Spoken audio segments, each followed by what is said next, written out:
Hello everyone, welcome to this session for Unsound 2021. My name's Jennifer Lucy Allan. I'm a writer and broadcaster from the UK. And in this session, there's going to be a bit of choreography. I've written a book about foghorns and I've got a PhD in foghorns, which you can ask me about later. So what I'm going to do is do this kind of performance-ish talk for the first 10 minutes, and it's going to be a sort of palate cleanser. Anyone listening online, turn your volume up. And I was wondering, as I was watching a lot of stuff yesterday on the talks we were talking about future technology and this idea of deep authentic and lots of sort of stuff to do with technology that we think is coming in the future. And I was thinking, how the hell is foghorns got anything to do with this? But actually what all my research is interested in is kind of how technology becomes embedded in our lives and how sound transmitted through technology becomes these ways we anchor ourselves to kind of place and time and memory. So I'm going to give this talk, and then I'm going to sort of swish around here and sit down with Kevin Richard Martin, and we're going to talk for about 40 minutes, I think, about foghorns and sirens as they manifest in both our work. Without further ado, I'm going to start.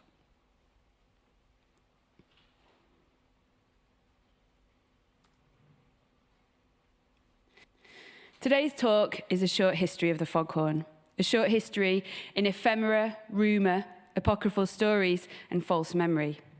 It's an A-history, really, one with a graceless rhythm, the spoken ritual taken from the experiences of lighthouse keepers across the UK.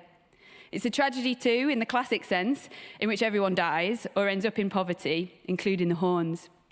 Michael Faraday will be sick before Act 15, someone's wife will kill them accidentally, and a convalescent home will fall apart in a town outside Glasgow. It is a disrupted story in 30 very short acts, with 30 loud intervals. There may be some parts you feel are destroyed or cut short or left partially told, where my narrative is lost in the loudness, and where you leave the act with more questions than you started with. But this is not a one-person play, and I may or may not be the lead. I am joined by a rather controlling second player, who is, strictly speaking, a ghost.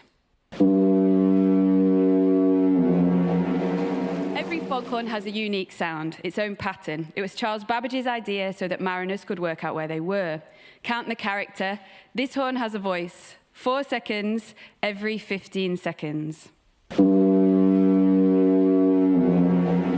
the long decay, to the metal of that horn vibrating under the pressure of compressed air that comes from tanks in a single-story building driven by greased and oiled Victorian engines thick with green gloss paint.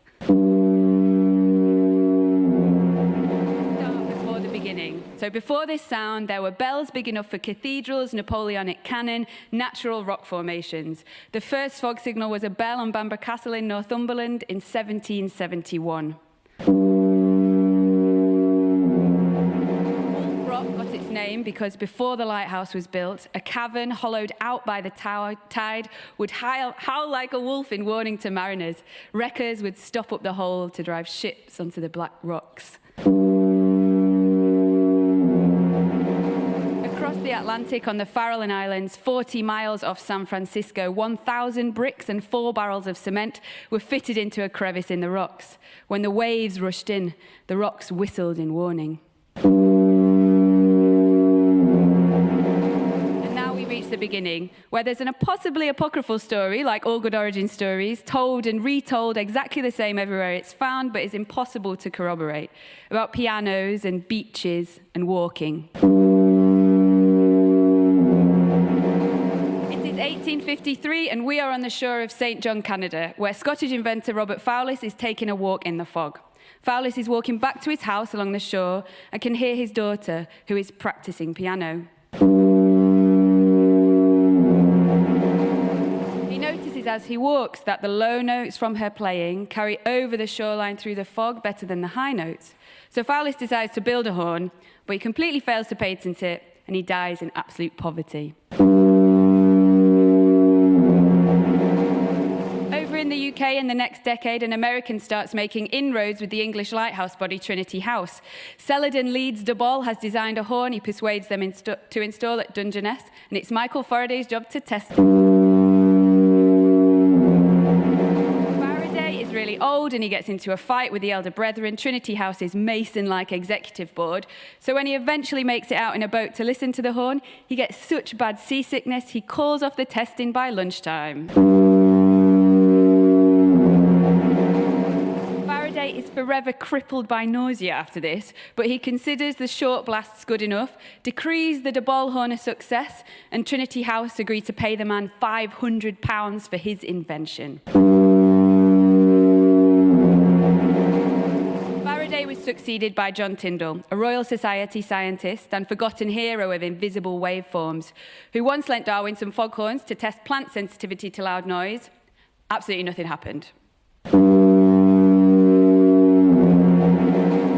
Tyndall married Louisa Hamilton when he was 55 and she was 30. In December 1893, she accidentally killed him with a lethal dose of the chloral hydrate that was supposed to cure his insomnia.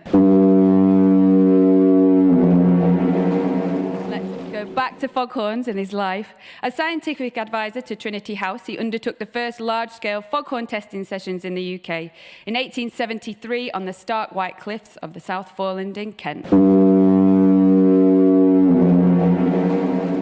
Tyndall tested horns, steam whistles, guns, cannon, howitzers for 9 months solid and reported back to Trinity House and Parliament. The siren horn, he concluded, was the most powerful fog signal available to that, Tyndall set the sound of the shores in the UK for the next 120 years. But that's not the end of the story. Foghorns were rolled out at remote and not so remote lighthouse stations and light vessels all around Britain. By 1880, there were horns at Kentish Knock, Dungeness, Start Point, Hartland Point, Bull Point and St Anne's Point, Bardsey Island, on Carnarvon Bay and shipwash light vessels, Skerries, Suter Point and Longstone. In 1897, a small forgotten lighthouse body called the Clyde Lighthouse's Trust replaced a steam whistle with a more powerful foghorn at a place called the Clock on the Clyde, where steamships would rattle around the bend and collide. It was directly opposite the town of Dunoon, and this horn was disruptive. It sounded 2 notes of 2 seconds each in quick succession, high, low, every half a minute. One letter said it was though a gigantic bull and his mate had stolen noiselessly up to my chamber window, suddenly opening their mouths and emitting their characteristic notes, the male a hoarse roar, the female a shrill scree.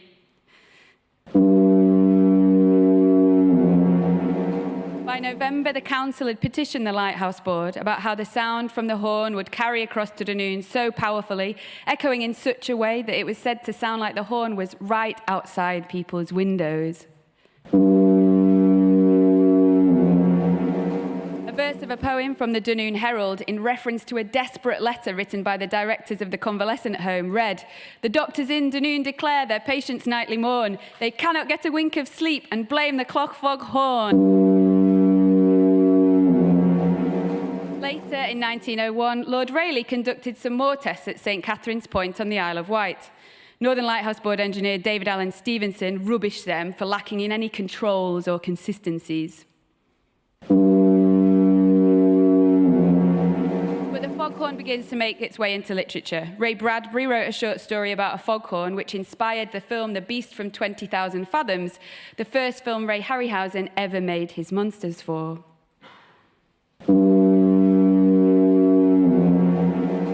In the 1930s, Gertrude Atherton wrote a horror story of foghorns in decapitation in the San Francisco Bay.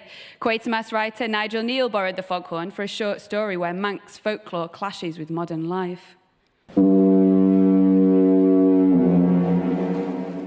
3 decades after Bradbury, automation of lighthouses started in earnest, and many, but not all horns, started falling silent. Nobody's really sure when each was switched off, as the records are not very easily accessed.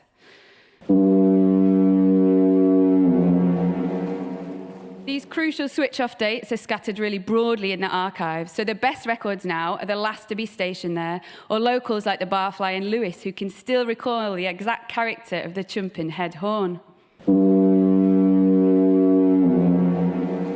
But people remember the sound too. At a meeting of the Association of Lighthouse Keepers, they tell me, talk to Mike and talk to Jerry, two of the last surviving people to have ever worked as full-time keepers in England for Trinity House. We switched it back on, they said, of Suter Point, and it sounded all wrong. What was wrong, I asked. The grunt, they say. It didn't have the grunt. The culprit was one tiny piece of perished rubber that knocked the sound off. There is little heritage budget for sounds like this, but in the last decade, renovations of old horns around the British coast have started happening, led by ex-keepers and engineer enthusiasts like Mike and Jerry.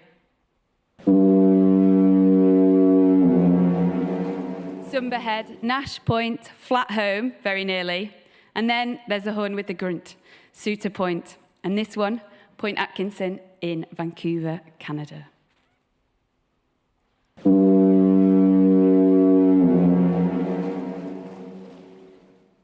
That's it, thanks.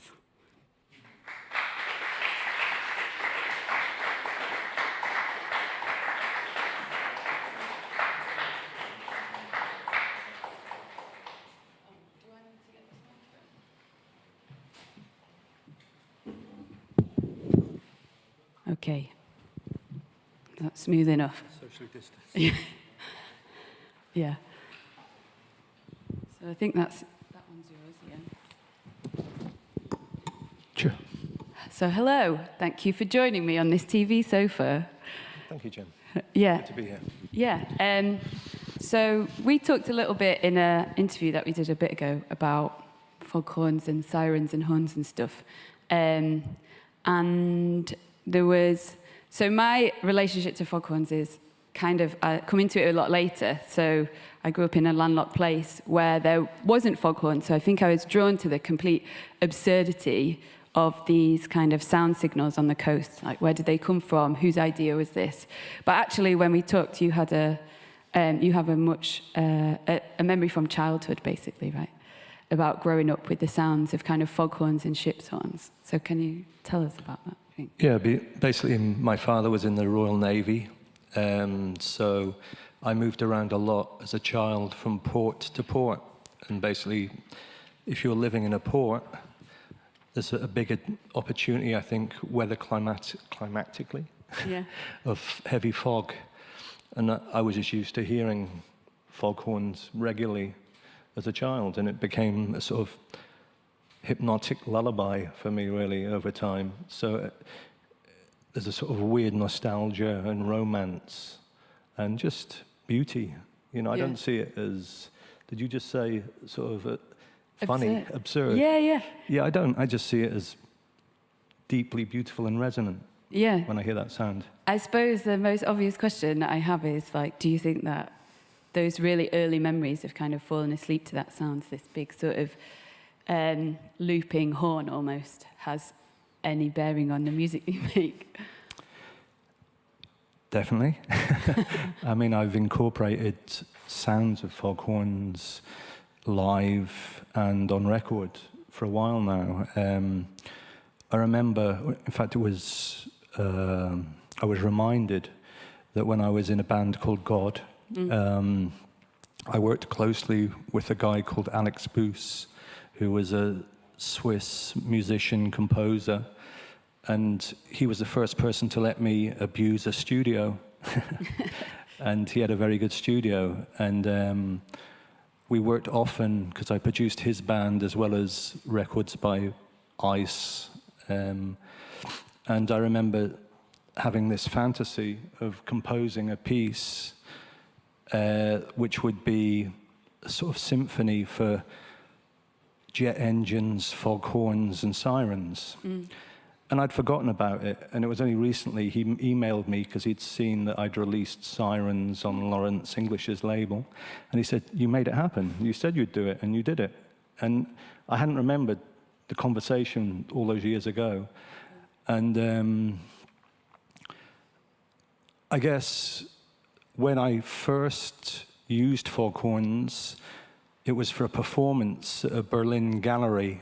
I can't recall the name of the gallery. It's quite a prestigious modern art gallery in Berlin. And a famous sound installation composer, technician called Nick Novak had asked me for an exhibition he was doing on sound art if I would let him use my sound system and if I'd perform something specially for his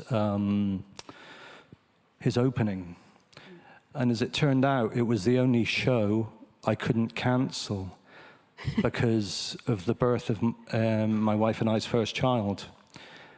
And leading up to that event, I was composing this piece for Foghorn. In fact, I think it was billed as Sirens, a symphony for Foghorn, sub-bass, and extreme volume. And a bit different from your... Yeah. No. Yeah. Sort of typically. And basically... So were you using, what was the source material you using? What were the recordings? Sampled foghorns.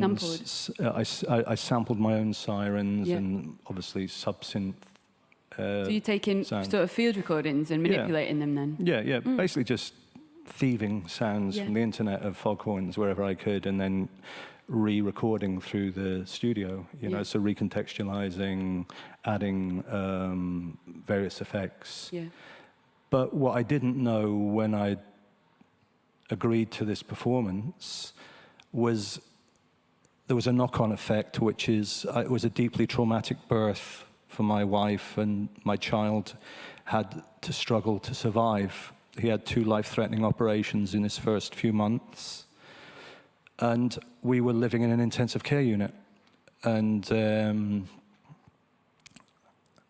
even now I get goosebumps talking about it. But basically, I had to do this performance in the middle of living in an intensive care unit. And the week that I had to do the performance was after his first operation, which had went very, very well. And actually the performance itself was meant to be it almost felt like a celebration. We hadn't seen our friends for weeks. We hadn't been even able to talk about our new child. And the nurses were saying he'd be let home at the end of that week. So we went to the performance. The performance went very well. You know, it was fun. It was great to see everyone.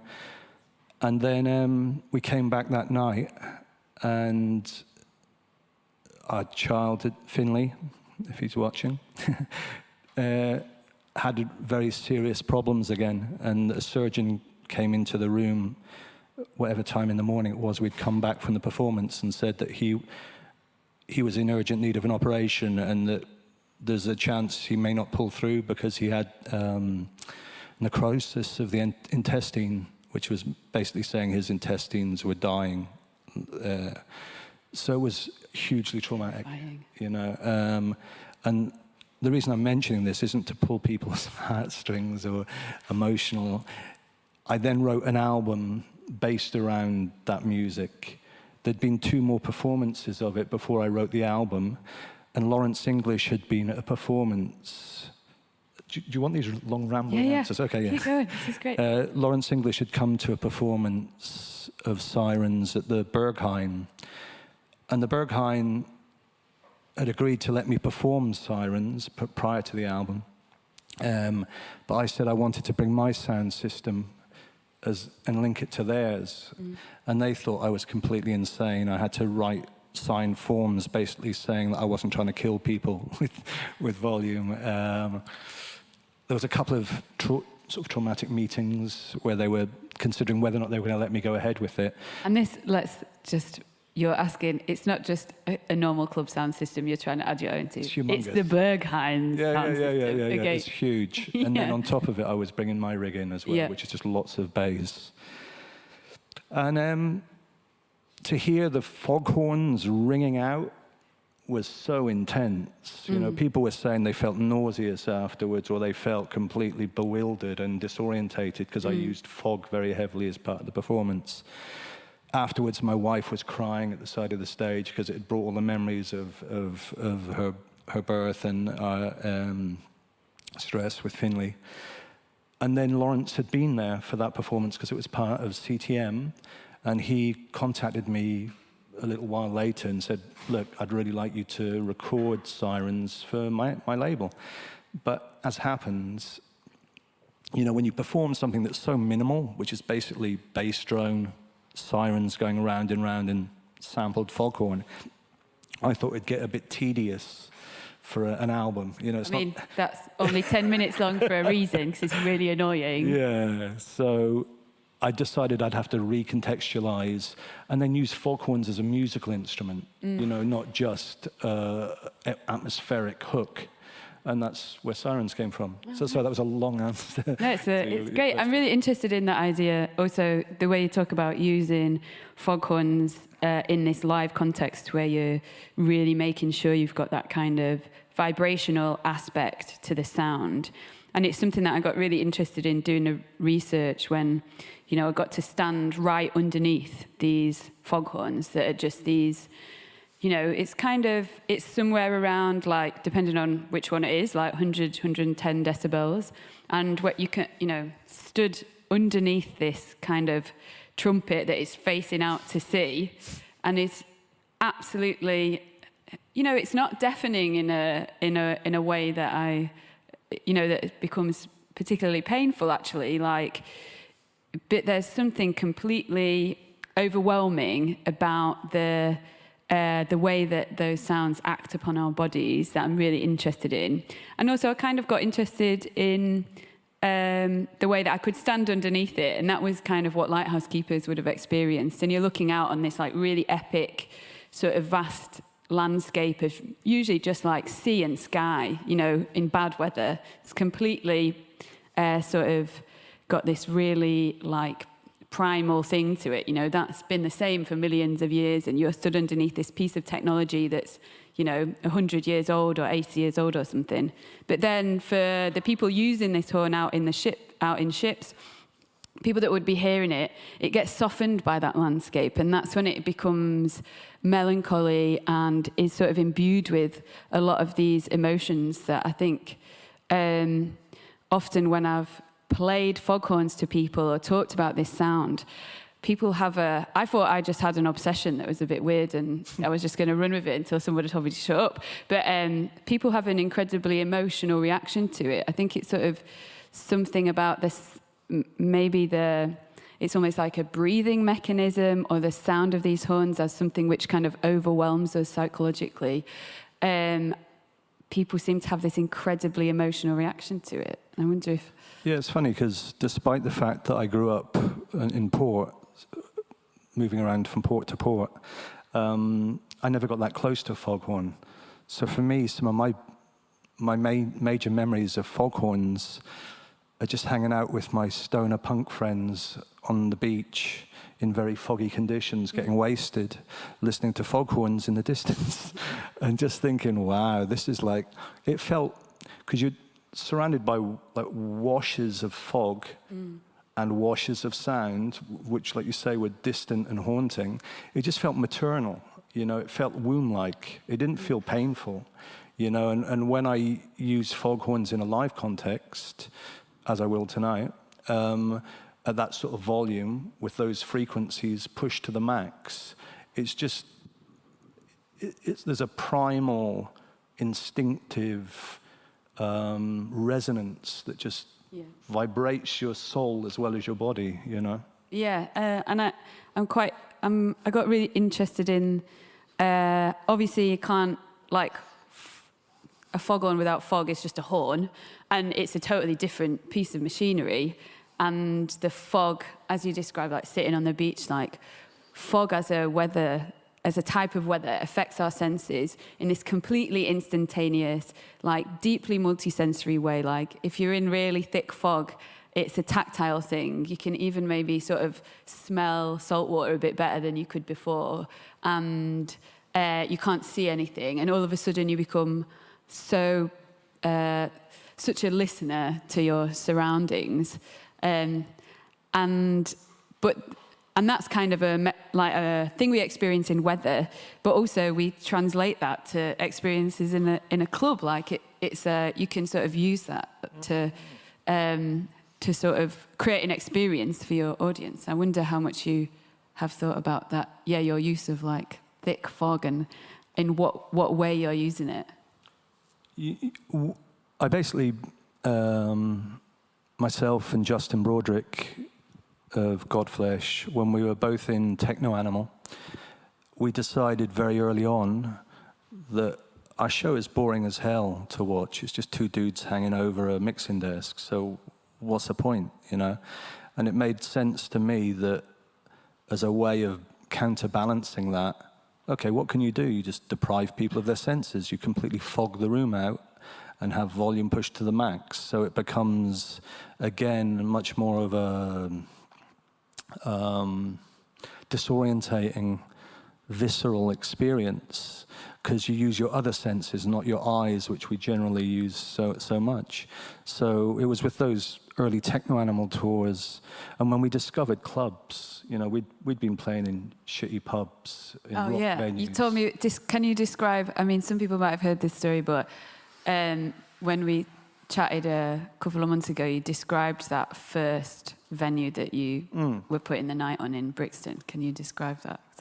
Oh, you mean as an example of how bad things were? Just, it's, it's just such a, like, compared to the Berkheim, you know, I suppose. Yeah, I mean, like lots of people that move to big cities, you know, I moved to London because I wanted to immerse myself in music and art. You know, I'd grown up in a pretty mundane, boring town on the south coast of England and just chased a dream, which is, you know, how do you crack into music? How can you do it? How can you exist through music?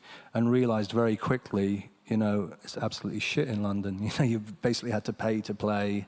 You played to no one. No one gave a monkeys, really. And it was pretty, you know, it challenged you. It was a test of your commitment to how much you needed to make music, you know. And as ever, with most things I do, it's like, well, hold on. If I can't get the shows, I'll make the shows, you know. And it was like, okay, let's do it DIY. We'd had a vocal sound system, which is nothing. It's just like not much bigger than those speakers here. And myself and a friend who'd moved to London from Weymouth decided to try and find a club night, a club space. Sorry, clubs. No, that sounds like a room. Like just a room. Yeah. We just needed to find a room somewhere, and very weirdly, we found one in Brixton Centre. And at that time, I wasn't living in Brixton; I was living on the outskirts of London, and it happened to be in a pub right behind Brixton Police Station. And Brixton is anyone, I don't know how many people here know, and particularly then, like, I don't know, 30 years ago or something, Brixton was pretty intense, a meltdown of all different cultures, styles, energies. But this was particularly funny because you would get all the off-duty coppers, policemen, coming out of their police station, hanging on one side of the bar, and then you'd get all these, on one hand, like glue-sniffing punks coming to see Extreme Noise Terror and Napalm Death, or just druggy freaks, people looking for music for whatever reasons that I was promoting. And as you know, it was raw. You know, you had chandeliers and a carpet and no stage.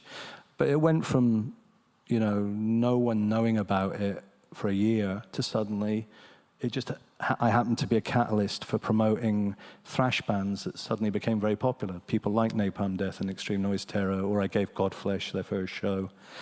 And suddenly it was just this, you know, mental hub of up-and-coming music, you know, which was fun, you know. But the antithesis of what I discovered when we toured with Techno Animal when we hit Europe, because we were promoted and we were releasing music on a label called Force Inc. Mill Plateau by a guy called Achim Spansky.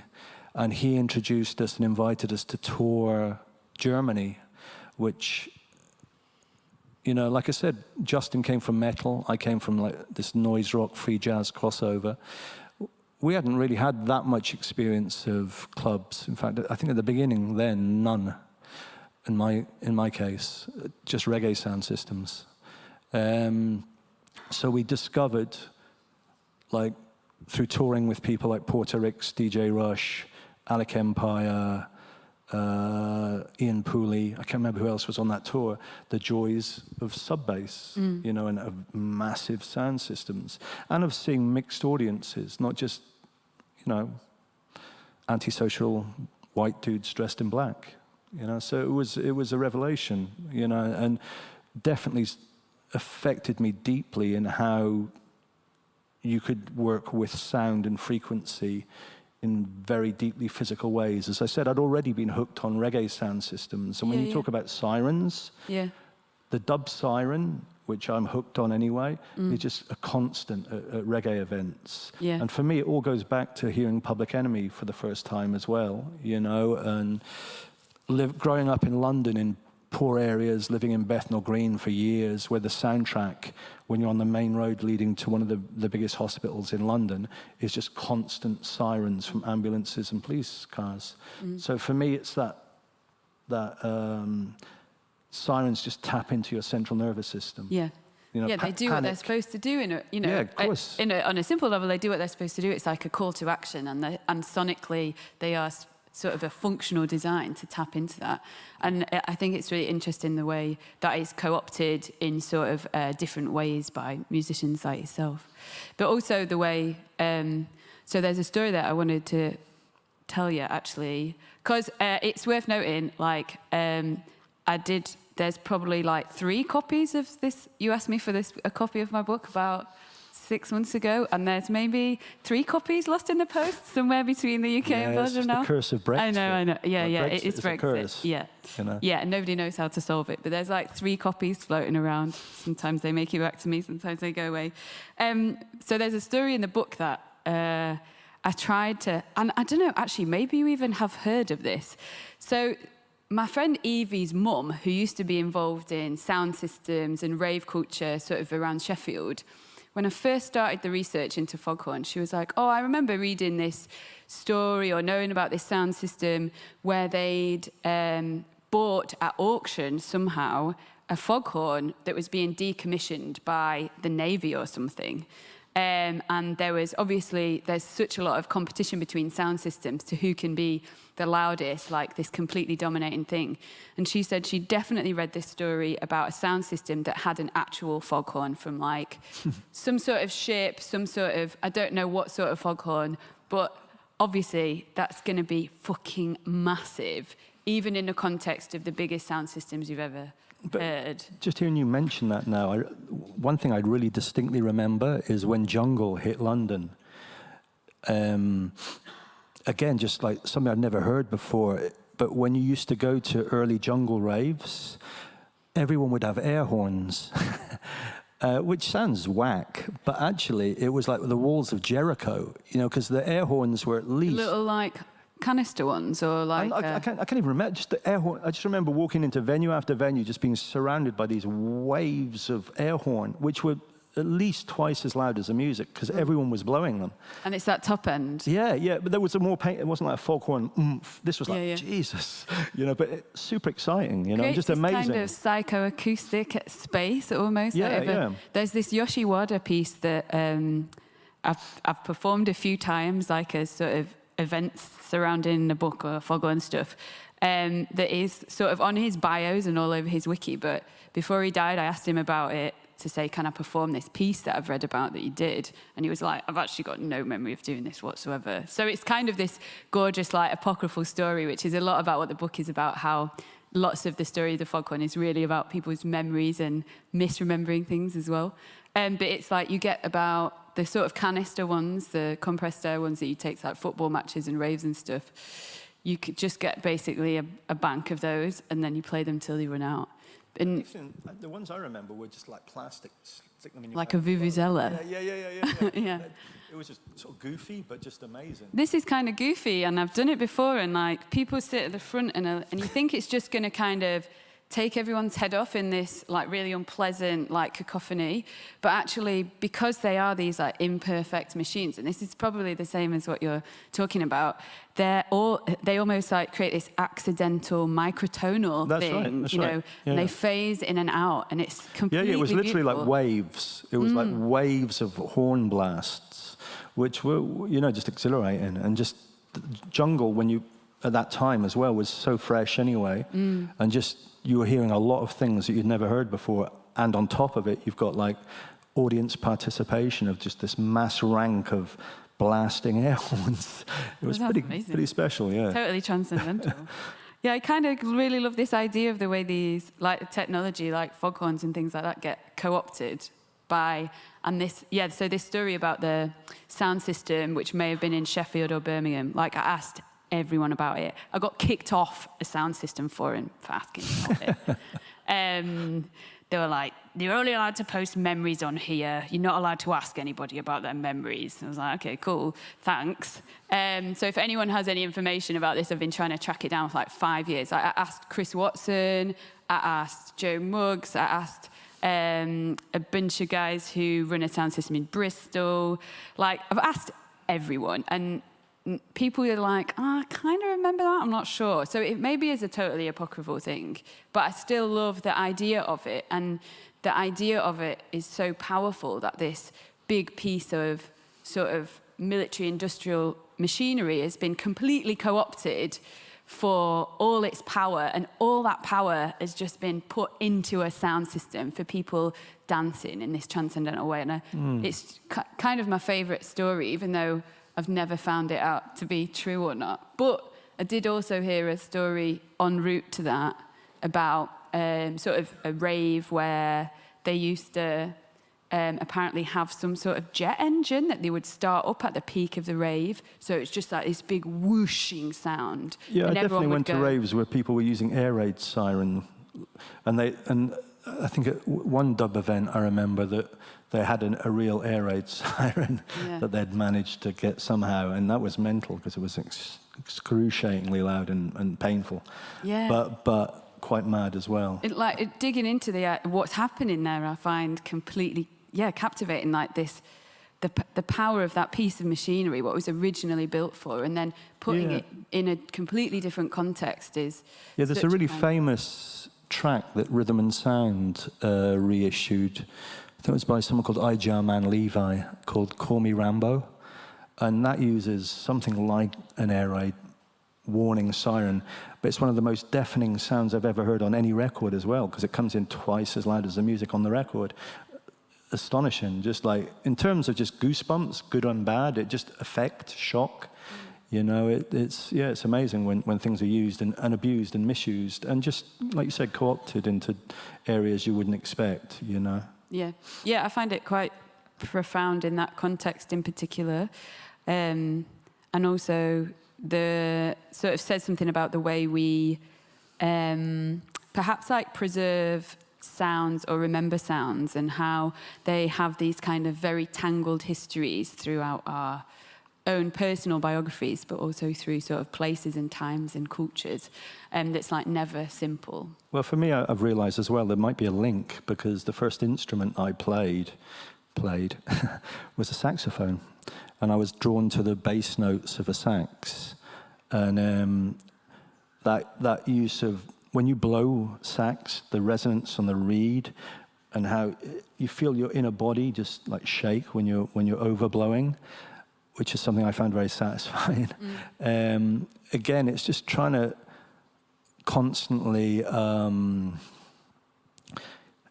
find ways to, in some way, sometimes I think it's find ways to recreate drug highs, because I gave up drugs a long time ago, and alcohol too.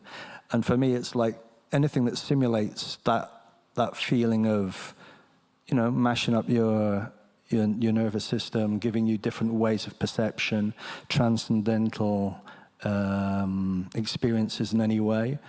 Overblowing sax has the same impact for me as when I hear foghorns extremely loud. Yeah. Yeah. Can you tell, actually, when did you start playing saxophone? What was your... When I was 15, but I can't remember if I told you this. I think... Yeah. Basically, my grandfather, I'd only met him once in my life. When I was 4 or 5, my parents visited him and my family in Ireland. And he took me and 3 children into a side room. He was a saxophone player in a jazz band in Ireland, but unfortunately, he had an industrial accident and he'd lost an arm, so he could no longer play the sax. And he basically had me and 3 other children in this room and said, whoever could blow a note can have the saxophone. And I was the only one to get a note out of the saxophone, and I was ecstatic because it sounded so crazy to me because I'd never heard a saxophone before, and it looked so amazing.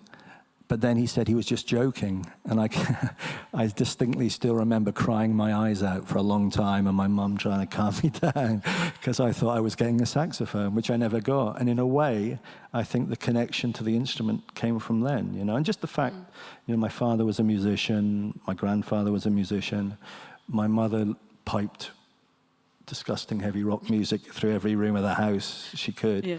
Just that surrounding need for music, my connection to music isn't secondary, it's primary, because it gives me a parallel universe and a way of perceiving life through sound. Really. And in many ways that can do that for you, whether that's cathartic or otherwise, I suppose. Yeah, sometimes torture. Yeah. Well, I think we're going to ask some questions, but the thing that I really want to ask you about, I've been listening to Fire a lot. I think a lot of people has, and it's really the reception to it's been amazing, and I think I'm really pleased to see that, and I think it'll be on lots of end of year lists. But I was listening to it again today, and it is so much about the present moment, and I wonder if you want to say anything about it in terms of those. I suppose the thing I'm interested in is the Roger Robinson's bits about this kind of very near future that do reference the pandemic. Were they things that you put in after that became a way to make it, to bookend the piece, or were they a part of the concept for it right at the beginning? The album was started 2 years before pandemic, and it was just started because I felt the need to make what I've referred to as just an album that's punk as fuck, just raw energy. Because I felt the world was just spinning out of control. You see populist leaders everywhere just making a mess for everyone to have to live with. And it just felt like everything was spinning out of control, and I just wanted to make a reactive statement against that, particularly as so much music has become about concept. I didn't want it about concept, I just wanted it about primal anger, And then when the pandemic hit, it was around the time I was getting the vocals in from the respective vocalists. And I said to Roger, we sort of remember it differently. I know I begged him to let me have a poem from his book called The Missing, which is dedicated to the victims of the Grenfell fire in Britain. And when he'd done that, and as I was putting the rest of the album together, I said, look, Rog, I think it'd be amazing if you set the scene for the album. I'd like you to introduce the album and end the album. Because I knew when I approached him for The Missing, it would end the album, because I couldn't imagine anything else to follow it. And, when I first read it, I was in tears at that story. And I said, can you write something which is an absolute reaction to living pandemic life, And that's what he came with, And it's sort of strange because there was a very large German newspaper that decided to review Fire, and started by giving it a favorable review, but then ended up saying, yeah, it's great, but Kevin Martin ruined it by allowing that first piece on, because maybe he's dubious, more dubious than we thought politically. Maybe he's right-wing anti-vax. And this is literally what this newspaper was saying, which is just insane, to come to those conclusions and publicly spread them. That's how we all know with cancel culture and what's going on with the net, how dangerous rumor spreading is and muckraking is. And this was just basically someone out to trash me because of an association with a poem Roger had written, and a poem that was very obviously fictitious. He says it, I think there's a line in the poem that's 4 years in the future, it's like, so it's interesting how... Interesting interpretation of that as something that is anti-vax rather than anti-sort of government, anti-institutions. Exactly. And I've had to defend that piece. Roger and I have been talking about how ludicrous it is that it's spun out of control and how people focused on that introduction and tried to say we're anti-vax. Roger's beliefs are whatever his. I know what mine are. I've been vaccinated, Did I want to be vaccinated? No. Does anyone want to be vaccinated? No. Do I trust governments? No. Do I trust pharmaceutical companies? No. But that doesn't mean I'm anti-vax. We live in, like, as we discussed outside, paranoid times, deeply paranoid times. And the idea of letting governments decide what is going to be input into your body, which hasn't had the correct testing procedures anyway, is horrifying. It's terrifying. But it doesn't mean I'm telling people not to take it, by having that track on my album. Yeah. It's been sort of mad, Yeah. I think there's something in it that, on a totally different note, about the sort of fury on it, which a lot of people seem to have connected with. I certainly do. It's a really angry record, and that offers you, as a listener, like a mode of sort of way of channeling that, even just as a listener. And I wondered if you were making it, if it was like that as well. I mean, when I spoke to each MC, it was a basic instruction. I just said, can you spit about what makes you angry or vexed on a day-to-day basis? Because I felt there was enough going on that was making me angry regularly. And each vocalist interpreted that in their own specific way. Obviously, I'd chosen a group of vocalists who, by and large, I'd worked with a lot, who were like family to me, really, and who I knew what I would get. But there was other wild cards, a couple of vocalists I hadn't worked with before. So it was intriguing for me, too, to see how that instruction is translated, Yeah. Yeah, and we're all individuals experiencing things differently. And exactly. And I also found it quite interesting and almost depressing to go back and listen to like London Zoo and like angry on that.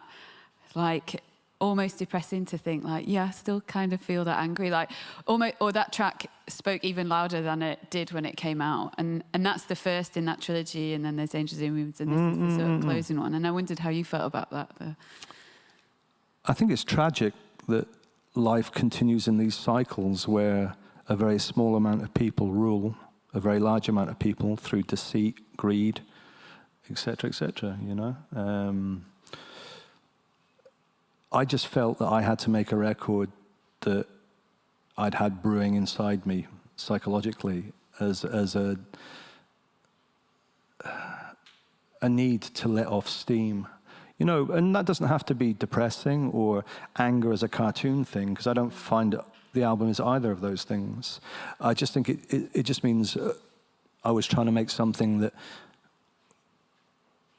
was intensely explosive and just, Sounded great. Yeah. So, what time are we on? I think we've got about 10 minutes for questions, and I know there will be some. So I think there's a microphone, or shout out and I'll repeat it so that people tuning in online can... Oh, there is a microphone here, yeah. So does anyone have any questions about anything? Yes.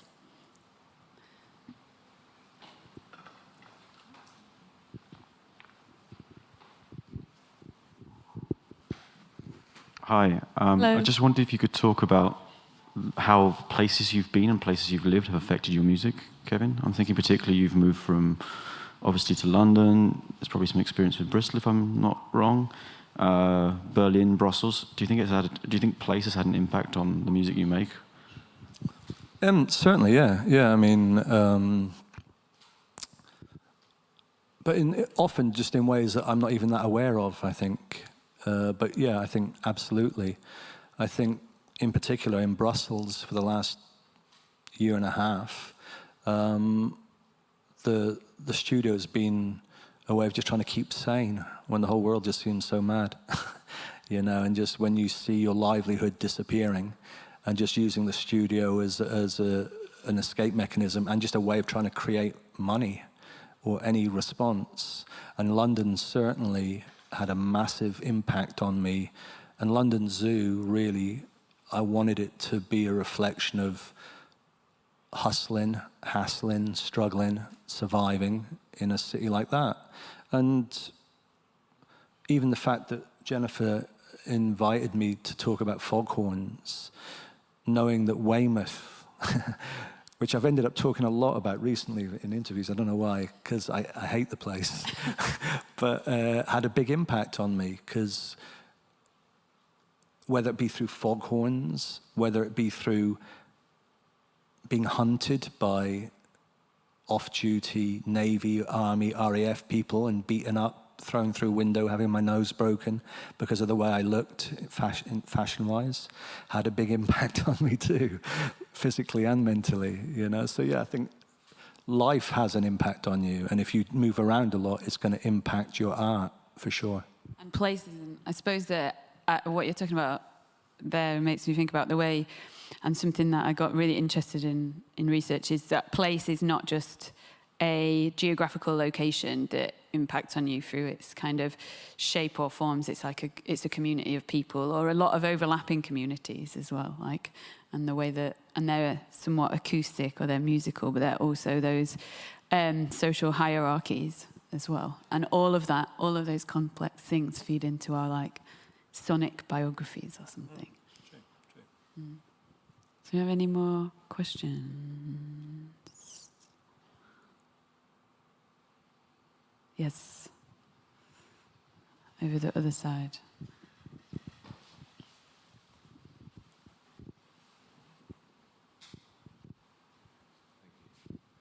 Do you feel like the world has always been this complicated, chaotic place that you've sort of talked about in the last? Can you say that? Sorry, can you say that again? Do you feel like the world has always been this sort of chaotic, crazy place that you've sort of described in your talk, or is it something that you've only really sort of been? Oh yeah, you can say this one. Has the world always been chaotic? For you, because I'm living back home at the moment in Kent from London and stuff like this, and you know, there's people in my life, like family, older family members, who say things like, "The world was such a simple place once upon a time, and now it's this complicated sort of." I find human beings to be complicated and chaotic. You know, I know that I'm a mess of contradiction, massive contradiction, and I just think that I think I'm not religious, but I seem to remember there's a Buddhist philosophy about the world is chaos, and all you can do is try and find a path through the chaos. And I remember when I heard that, I don't know, maybe I've just totally made that up, but somehow when I heard that, it made a lot of sense to me and it resonated with me, because that's how I found it.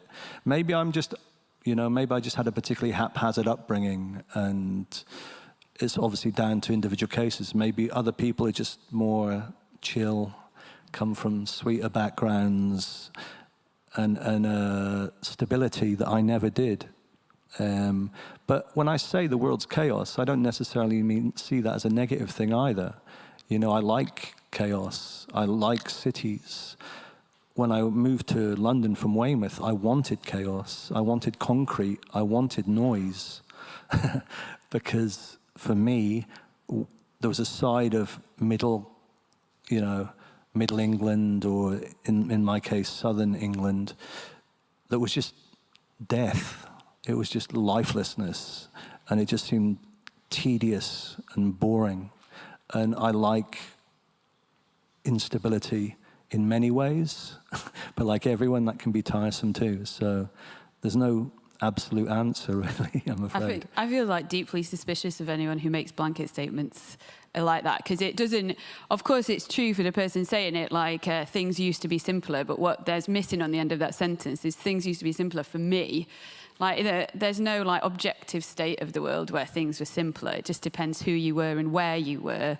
And I think, yeah, I just don't think there's any answers to that at all. And it's all about your subjective experience of the world. Like you might experience it chaotic, and it's cool if you experience the world as a really like simple, easy place. But that is not an objective truth about the world that exists in any form. Thank you. I think we've got time for maybe one more, if anyone's got one. Oh, we've got two more. Let's see how long. We might be able to fit two. I don't see why not. I'm not actually sure what time I'm supposed to finish, so. This might be quick, and sorry if it's a silly question, but I'm just curious, with foghorns, do you know why they were designed to have that particular sound in the first place? Like, was that sound developed so it could travel the furthest, or was it developed because it needs to be a recognizable sound? Or I'm just curious about that.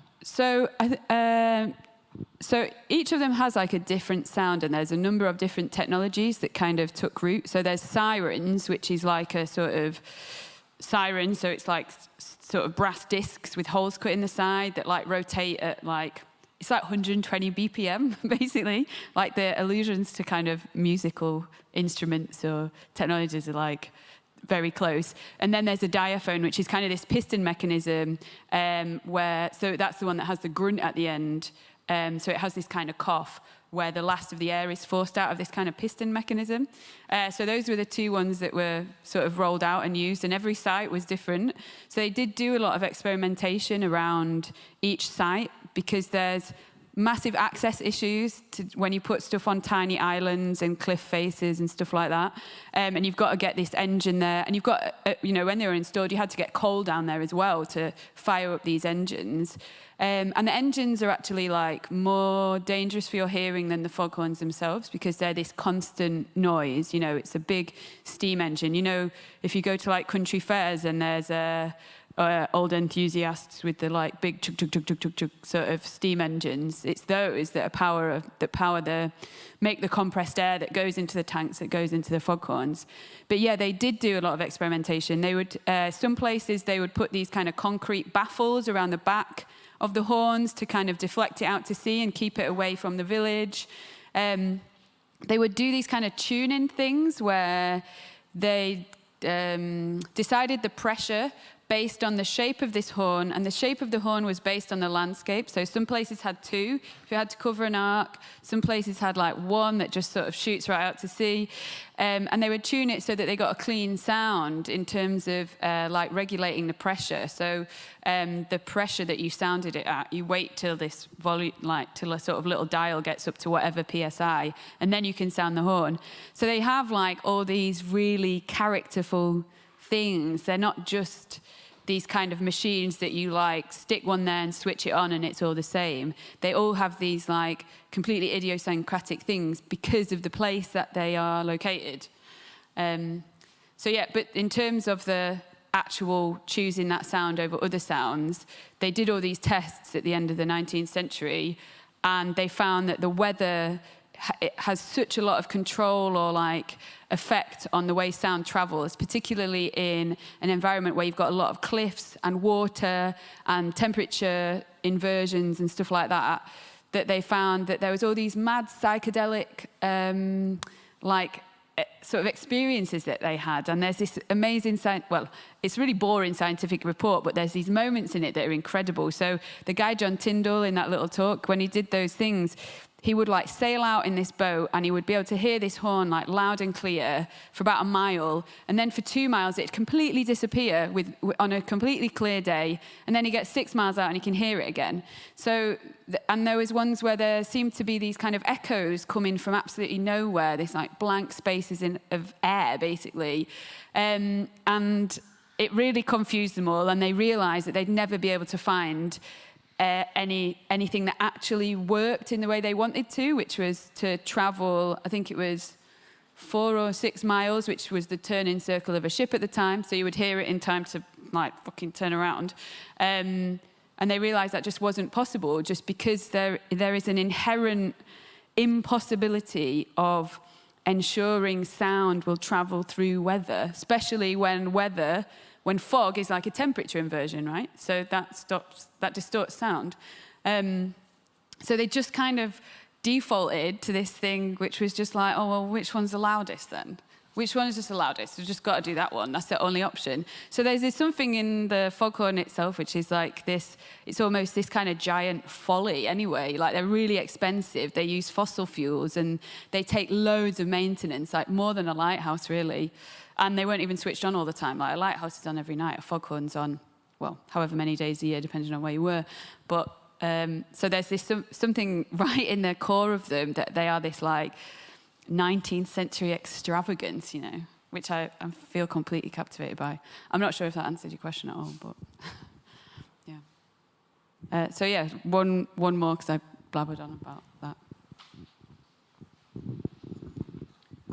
Hey, thanks for the talk. It was really interesting. I was wondering if you've thought about or written about the relationship between the foghorn and other sort of periodic, I don't really know what it's like, civic sounds that like affect like people in well, not urban areas but villages. I'm thinking particularly religious ones like bells, like church bells and the call to prayer. Yeah. And things like that, just like things that are around, like sounds that are periodic, that are around people, around, like in their lives as they grow up, and the relationship between where the foghorn sits.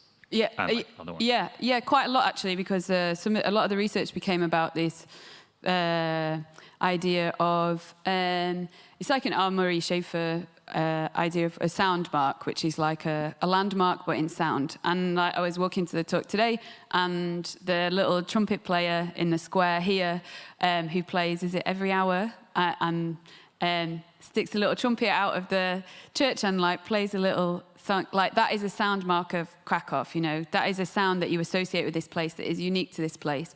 And so foghorns all had this character. So they're the kind of these sound marks of those areas. And like you're talking about Weymouth, so the sounds that you were hearing there coming in from the sea were the sound marks of that place.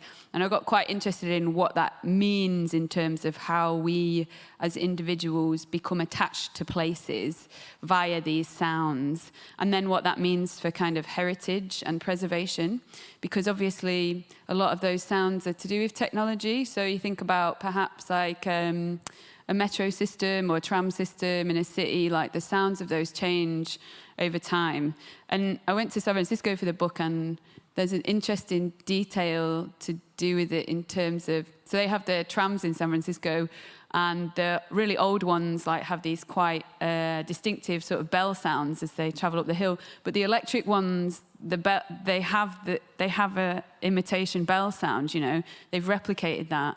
So and I think there's instances where those sounds in our environment have, at some point, somebody's thought about it and replicated them and maintained this sort of thread of memory, and the way they become preserved and they keep us connected to that place. You know, when you go back to it, you sort of may feel at home or may feel like you're reconnecting to a place because you hear this sound that you associate with it. Like one of my mum's friends wrote me this beautiful letter about, he lived in this really, really old mill house in the northwest of England, and it's like 16th century or something, and it's got these really old latches on all the doors. And he said there was this east wind that blew through the house only when autumn arrived, until sort of spring broke the next year. And he would think of this as like the spirit of his house, and he would say hello to it and welcome it back every autumn. And then it would depart, and he knew that summer was on the way.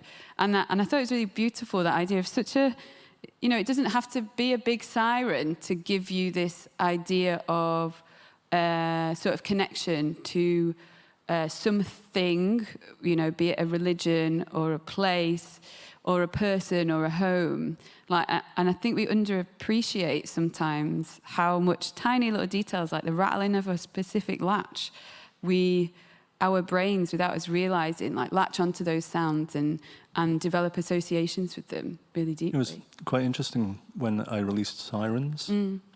That, two or three of the most interesting messages I've ever received ended up being from doctors who'd heard the record and put these really personalized messages that they said, look, almost quite similar responses, which they said, look, we'd never heard music like this that can in some way conjure the place and time and that feeling of terror in that circumstance.